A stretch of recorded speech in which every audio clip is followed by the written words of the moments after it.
At one stage, one of your ads using young models, the Clinton administration complained about it, and you withdrew it. Does that mean you're still a Democrat? It was. I'm an independent, actually, but I supported Obama for sure, but during the Clinton administration, it was all about family values between the Democrats and Republicans, and so I must say Bill Clinton used. I don't like those Calvin Klein pornography commercials, which they weren't, but they were a satire on that sort of thing. And we got thrown off the air. I mean, we used to get thrown off the air almost instantly, and then we'd be on every news program for weeks showing clips from the commercials. I mean, were you bothered about holding up family values when you're in high fashion? No, because I knew, I understand, I'm a political junkie, and so I knew exactly where he was coming from. I mean, talk about family values during the Clinton administration. No, I wasn't bothered by any of that. What we always tried to do was something exciting, innovative, push the envelope, bring attention to the product that we are creating, and excite people. And often it was controversial. No, I mean, it occurred to me you designed across the range. You started with women's coats and dresses. Yes. But those two things we were highlighting there, the jeans, the designer jeans, and also then the underwear, it struck me that you were ahead of your time, really, because they were, these days we'd say they were transgender to a certain extent, that they could go for men and women. Well,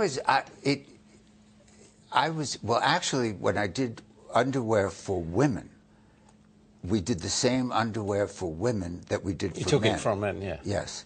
And I was married at the time, and my ex-wife, Kelly, who was my best friend, and she would say, oh, I want to wear that shirt if I was wearing a white shirt. And I noticed there was something about sharing. So we got the idea of doing the men's underwear and then doing similar underwear for women. So it looked like, just shorts with the name all around it. It was a huge success.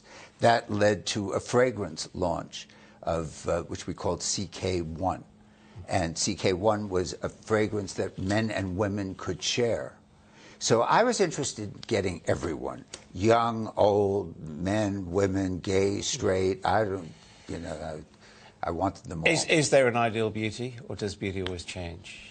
No, it's all in your mind. What is beautiful? I know what I think is beautiful, and I have a personal aesthetic, and everything that I've ever done, from having to do with hair, makeup, clothes, furniture, it's always been the same feeling to it. But I mean, could it be summarised as thin young women and muscle-bound men? Would that be the ideals of beauty?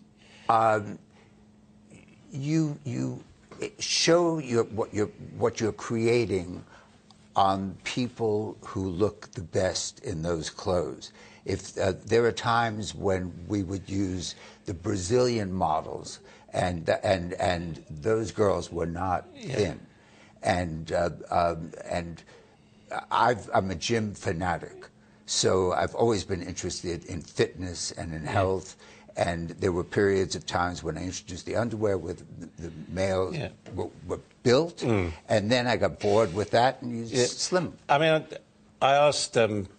Armani what he was proudest of about his designing, and he said to me that he felt he made clothes that were durable, that were useful. What would you say you're proudest about your clothes?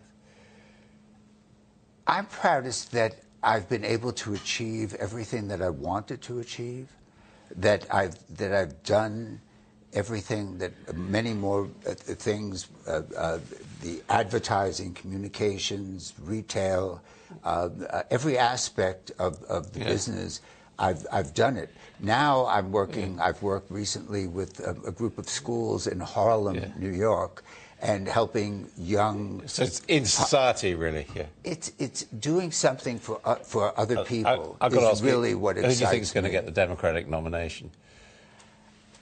I don't know. I wish I had a crystal ball. If you had to choose, would you go for Sanders or Clinton? Hillary Clinton. I wouldn't announce that choice, and I think it's too early.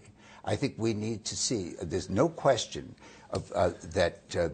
There's something going on in the U.S. that hasn't happened in many years. People are angry, they're furious at government, and that's why Sanders is having his moment, and so is Donald. Calvin Klein, thank you very much.